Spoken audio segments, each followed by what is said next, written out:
Hey everyone, welcome back to another video. Today I will be sharing with you all my December pile of possibilities.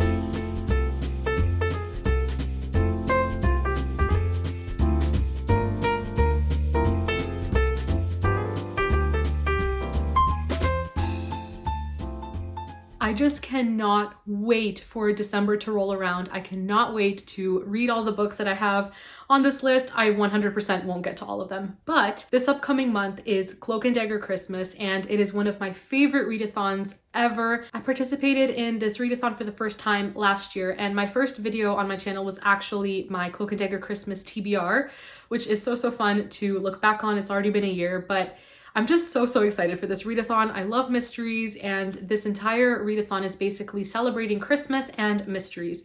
And I just cannot be more excited. There are amazing prompts that are based on the 12 days of Christmas, and they're all just so fun and just so creative. So I am calling this a pile of possibilities because there are so many books on this list, and as often happens, I will probably read books that I don't even mention on this list. For Cloak and Dagger Christmas, you really only need to read one mystery to participate, but me being me, I'm a little insane and want to read a lot of mysteries. So I have a very long list of books here. I will go through each of the prompts and list off some of the books that fit that prompt, although a lot of the books I have do fit multiple.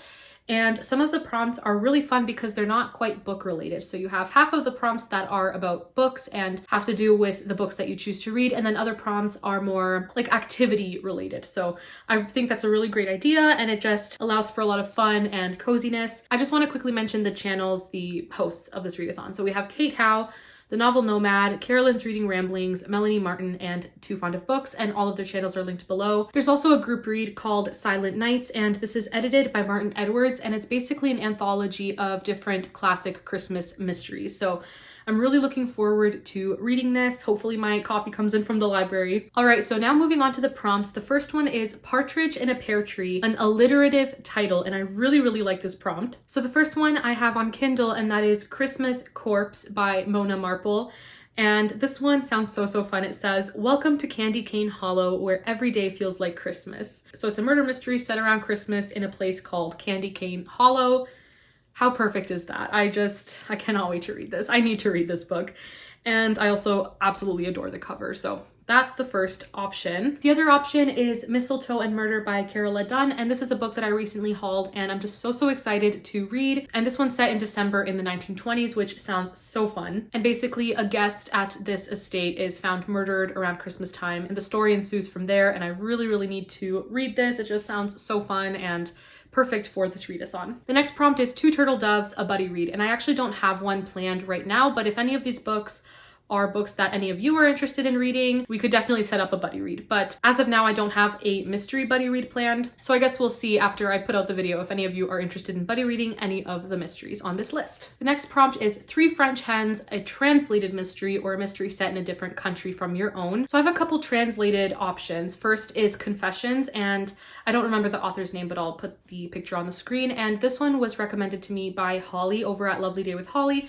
I still haven't read it. I did plan on reading it in November. I just didn't have time, but it's definitely an option for Cloak and Dagger Christmas, and it seems like a very interesting and thrilling read. So I'm definitely intrigued by that one. And the other option is The Decagon House Murders, and I've heard amazing things about this, and this is also translated. I've just heard such amazing things that it really makes me want to prioritize this book, so I guess we'll see which one I end up reading if I read any of them. Another option is Murder in Old Bombay by Nev March, and this one is a mystery set in India, so it's another country. This would be another really great one. And then I have another few that are set in England. First, we have The Strange Case of the Alchemist's Daughter by Theodora Goss. And this book is heavily inspired by Dr. Jekyll and Mr. Hyde, as well as Sherlock and Frankenstein. And I've heard it's such a fun ride. So I've had this for a while and I still haven't read it. So maybe this month will be the month that I do read it. We also have Dissolution by C.J. Sanson. This is a murder mystery set during the reign of Henry VIII. So this is back in the 16th century in England, and it's definitely not a cozy mystery. This one definitely feels like it'll be a bit on the darker side, but I've heard nothing but praise for this book as well, so definitely intrigued. We also have A Murderous Relation by Diana Rayborn, and this is the next Veronica Speedwell book that I need to read, so maybe I'll read this one as well, but I am just obsessed with this series. It is so fun. It is a Victorian mystery series and it's just such a good time. I definitely recommend this series. This is the next one in the series that I need to read. I also have Murder at an Irish Christmas currently checked out. I have the ebook checked out from the library and I've heard really good things about this one as well. I think it's a cozy mystery set in Ireland, so really intrigued by it and I hope I can get to it. And then the last one on this particular list is The Lion in the Valley by Elizabeth Peters. This is, I think, book 4 in the Amelia Peabody series. It's the next book that I need to read. Cloak and Dagger Christmas is the perfect time to read an Amelia Peabody book, so definitely going to try and prioritize this. All right, the next prompt is 4 calling birds, read in nature / go for a walk. So I'll definitely try to get this done. Maybe I'll bring a book and go for a little walk in the forest. There are many different forests around here, so hopefully I will be able to do that. And then 5 gold rings, a book with foil on the cover. And I don't actually have a mystery with foil on the cover unless I just am terrible at looking through my books and haven't found one, but the book that I want to read for this prompt is The Mistletoe Murders and Other Stories, and I have this checked out from the library as an ebook.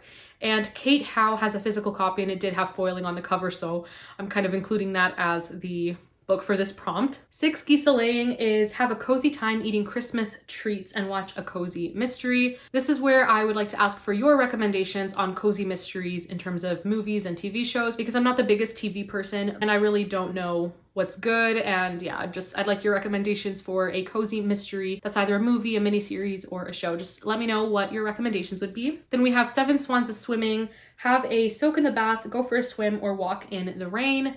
It doesn't really rain here in December. It snows a lot, so I'll definitely go for a walk in the snow. Maybe a soak in the bath, but definitely a walk through the snow. I'll definitely do that. Then we have 8 dingoes dancing, and I've never heard that before because I know it's originally 8 maids of milking, but 8 dingoes dancing, interesting. And that is a wild card read, and so it can be any mystery, and I have lots for this. These 3 books I shared in a Christmas library haul and I still have them out from the library. I've renewed them already once and I'm probably gonna renew them again.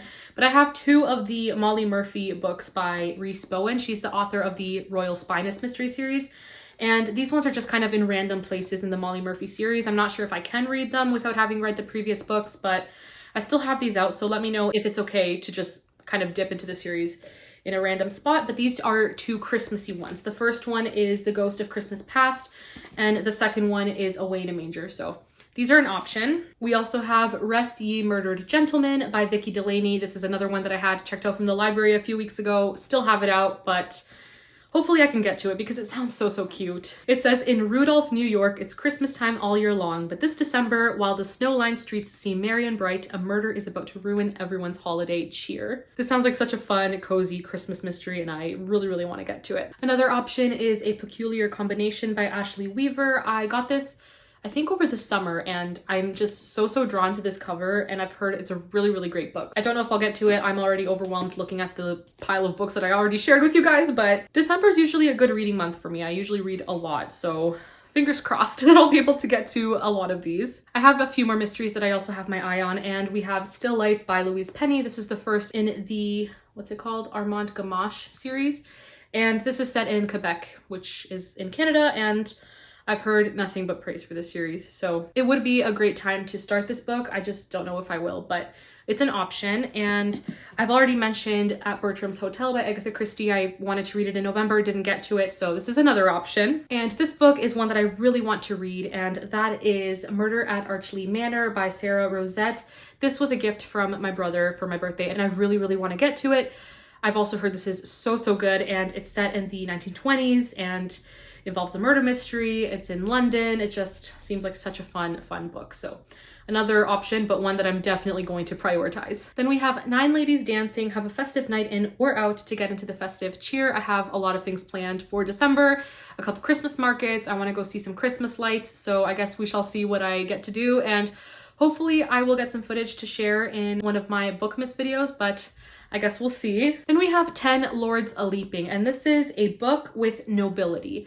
And I think 1 or 2 of the other books I already mentioned features nobility in some way, shape, or form. But this next book is one that immediately came to mind when I read that prompt, and that is A Royal Pain by Rhys Bowen. This is book 2 in the Her Royal Spinous Mystery series. I read the first one earlier this year and had such a great time with it, so I'm definitely looking forward to the second one in the series. Then we have 11 Pipers Piping, listen to cozy Christmas music while reading. I already do that anyway, so I'll continue to do that. And then the last prompt is 12 Drummers Drumming, listen to a crime narrative.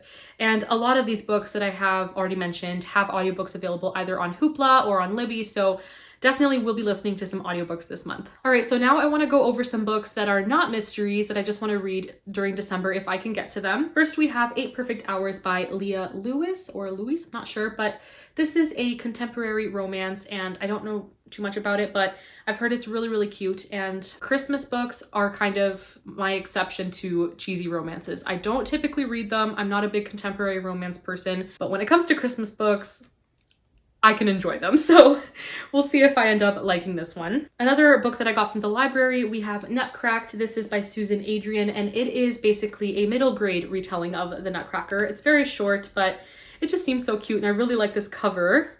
So it's another option. The Christian booktuber book club thing that has been going on for a while. We also picked a book for December, and that is Catching Christmas by Terry Blackstock. I've heard that this book is amazing, and this one, I'm not sure if it's historical or contemporary, but I heard it's one of the best Christmas stories out there, and I have very, very high hopes for this, but this is the group read, I guess, for December. I'm also working my way through Little Women. This is my 3rd read through the book, and I'm not very far in, but my goal is to finish this on Christmas Day. So I'm trying to pace myself until Christmas Day to have this book finished, and I'm buddy reading this with Sam from the Book Bunch, and we're having such a great time with this story. I love it so, so much, and this 3rd read through is just as precious as it was the first and second time. One of my favorite books of all time, if not my favorite of all time. I'm just obsessed with Little Women. Next, we have a book that I found at the library that I haven't seen very many people talk about, and I only heard about this pretty recently, and that is Christmas Days, 12 Stories and 12 Feasts for 12 Days. This is by Jeanette Winterson, and on the back it says, for years, Jeanette Winterson has written a new story at Christmas time, and here she brings together 12 of her brilliantly imaginative, funny, and bold tales along with 12 delicious recipes for the 12 days of Christmas. It would be so fun to actually read each story on each of the 12 days of Christmas, so this is one that I think I will definitely get to. I also have Five and Dime Christmas, 4 historical novellas, and I've actually read the first one, and I will definitely talk about this in my November wrap-up. I read the first of the 4 stories in here, and they are each set in Pennsylvania at this little shop called the Five and Dime, and there are 3 more stories, and maybe I'll read all 3, maybe I'll just read one, but I definitely want to read at least one of these stories in December as well. I overall really enjoyed the first one, so it's a really, really sweet collection. I also have a lot of Christmas stories on Kindle, and I'm not going to go through all of them because there are just so many, but one that I'm definitely really wanting to prioritize is A Heart as Red as Paint. This is the second book in the what's it called? I forget the name of the trilogy, but I'll put it on the screen. And the first book was A Soul as Cold as Frost, and I read that last Christmas and really enjoyed it. And this is kind of a Christmas story it's not a retelling of anything per se, but it's definitely inspired by Narnia. It's inspired by the Nutcracker, by the Polar Express. It just has so many beautiful Christmas vibes, and it makes it feel like such a timeless tale. And the first book was really great. It ended on a cliffhanger, and I read it a year ago, so I'm gonna have to kind of like refresh my memory with the story because I forget quite a lot of it, but it did end on a cliffhanger, and I do want to continue with the series, so book 2 is an option. There are a couple other books that I have on Kindle that I really want to get to, and the first one is The Life and Adventures of Santa Claus by Frank L. Baum, and he is who I believe wrote The Wizard of Oz, I think. So I definitely want to read this book. I heard it's such a great classic children's Christmas story. And then we also have Take a Look at the 5 and 10, and this one is, I think, a sci-fi Christmas novella, and I've heard really great things about it, and this was actually recommended by a subscriber. I think it was Ryan, but he recommended this book, and it sounds so, so great, so I'm definitely looking forward to trying it out as well. I also have the audiobook for 12 Days at Bleakley Manor by Michelle Greep currently out, and this one is a shorter story, so I'm definitely going to try and get to it as well. And then the rest of the books are all behind me. I forgot to grab them off the shelf, so let me just go grab them. So we have The Mistletoe Countess by Pepper Basham, and this was a gift from Amanda. Thank you so, so much, Amanda. I'm so excited to read this book. And this one is a Christmas historical story that I just can't wait to read. historical romance set around Christmas time. It just sounds so perfect. This next book is it's just something that I feel I will adore. And that is The Last Christmas in Paris by Hazel Gaynor and Heather Webb. The reason I think I will adore this is the entire book is told in letters. I love epistolary novels so much. And this one is set during World War I. So some of the letters actually have text that has been redacted. So there's black boxes, and it just seems like a story where you feel like you're getting insight into, I guess, different people during the war and their letters to each other. And oh my gosh, it looks so good and it sounds so good. And I've heard such good things about it. So definitely looking forward to this. This list is so long. Oh my goodness. We're finally at the last book on my list, and that is Holiday by Gaslight. And this is a Victorian Christmas novella by Mimi Matthews.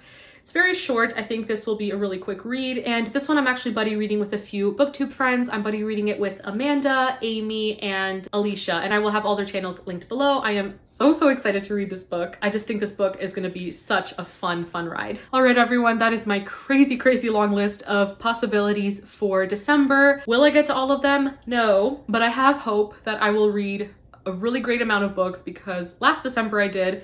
And December is usually the best reading month for me. I just go crazy. As soon as exams are done, I read and I read and I read. Definitely so excited for this month, and I think it's gonna be an amazing month. If any of you are participating in Cloak and Dagger Christmas, let me know what you want to read for the readathon in the comments. And even if you're not, let me know what you are most excited to read during December. I'd love to know.